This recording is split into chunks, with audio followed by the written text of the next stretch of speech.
லோகர்தகா என்று சொல்லப்படுகிற ஒரு இடம் இருக்கிறது பீகாரிலே. அங்கே ஆதிவாசிகள் மத்தியிலே ஒரு நல்ல வல்லமையான ஊழியம் நடந்து கொண்டிருக்கிறது. அந்த பாஸ்டர் எனக்கு நன்றாக தெரியும். இம்மானுவேல் சலான் என்று சொல்லப்படுகிற ஒரு பாஸ்டர், என்னை மிகவும் நேசிக்கிறவர். அண்ணன், நீங்கள் வந்து இந்த பகுதிகளிலே சுவிசேஷத்தை சொல்ல வேண்டும் என்று சொல்லி என்னை அழைத்தார்கள். லோகர்தகா இன்றைக்கு ஒரு டிஸ்ட்ரிக்ட் ஹெட் குவார்டர்ஸ்.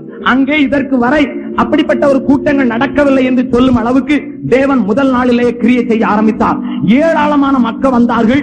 வந்த அவர்கள் மத்தியில் தேவ ஆவியானவர் பலத்த ஆவியோடு கிரியை செய்ய ஆரம்பித்தார். கிரியை செய்ய ஆரம்பித்த போது அந்த கூட்டத்திலே ப்ரீ யூனிவர்சிட்டி படித்துக் கொண்டிருந்து டாடா நகரிலிருந்து ஒரு பெண் வந்திருந்தாள். தன்னுடைய தாயோடு கூட பிரசங்கத்தை கேட்பதற்கு ஜாம்ஷெட்பூரில் இருந்து வந்திருந்தாள். அங்கிருந்து வந்த முதல் நாளிலே ஆழ்த்தால் கொடுத்து ஆட்களை அனுப்பின போது முகம் குப்புற விழுந்து அழுது கரைந்து ஆண்டவருக்கு தங்களை ஒப்புக் கொடுத்த அந்த கூட்டத்தின் நடுவில் இந்த பெண் மூர்ச்சையாகிவிட்டார். கண்கள் சொருகிக் கொண்டன, நினைவிழந்து விட்டாள். ஆனால் அழுகிறாள். ஓ என்று அழுகிறாள். நினைவில்லை. கூப்பிட்டால் அவளுக்கு பெயர் தெரியவில்லை. அவளை குடியா குடியா என்று சொல்வார்கள். குடியா என்று சொன்னால் அவளுக்கு தெரியவில்லை.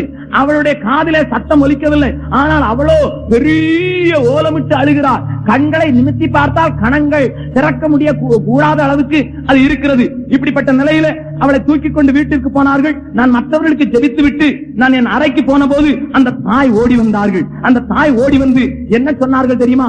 அருமையான சகோதரனே, வாங்க, உங்களை தான் என் மகா கூப்பிடுறா, அங்கிளை கூப்பிடுங்க, அங்கிளை கூப்பிடுங்க, அங்கிளை கூப்பிடுங்க கத்துறா என்று சொன்ன உடனே நான் ஓடோடி போனேன். போன போது அவள் என்னுடைய கைகளை உறுதியாய் பிடித்துக் கொண்டாள். பிடித்துக் கொண்டு அவள் இப்படித்தான் கத்தா, அங்கிள், என்னுடைய கால்களை பிடித்து இழுக்கிறார்கள், நரகத்திற்குள் இழுக்கிறார்கள், தயவு செய்து என்னை தூக்கி விடுங்கள், இயேசுவின் நாமத்தில் என்னை தூக்கி விடுங்கள் என்று அவள் கதறினாள்.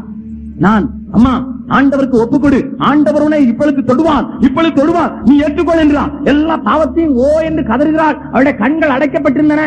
அதை நாங்கள் முயற்சி செய்து திறந்த போது கண்கள் திறந்தது. ஆனால் கண்களிலே பார்வை இல்லை. அவள் எங்களுடைய சொல்லுகளை கேட்டாள். ஆனால் கதற ஆரம்பித்தாள். அவள் சொன்னாள், எல்லாரும் கத்துறாங்க, எல்லாரும் கத்துறாங்க, என்ன கத்துறாங்கன்னு கேட்டேன். நீ இங்க வந்துடாத, எங்களுக்கு தான் சொல்றதுக்கு ஆள் இல்லாம போச்சு, நீ கேட்டவா, நீ இங்க வந்துடாத, கேட்டுட்ட பிறகு இங்க வந்துடாத, நாங்க இங்க வேதனைப்படுறது போதும், போயிரு போயிரு போயிரு என்று சொல்கிறார். ஒரு பெரிய சத்தம் என்ன கேட்டுச்சு. அதனாலதான் நரகத்தின் ஒரு ஸ்டெப்ப உள்ள வச்சுட்டேன், என்னை இழுத்து போடுங்கள் என்று சொல்லி அவளை இழுத்து போட வைப்போம். ஜெபம் பண்ணோம். கண்கள் திறந்தது. ஆண்டவருக்கு ஒப்பு கொடுத்தால் இன்றைக்கு BA செகண்ட் இயர் படிக்கிறான் ஆண்டவருடைய பிள்ளையாக. நான் அவரை தனியாக கேட்டேன், என்னம்மா நரகத்துல என்ன கண்டா என்று.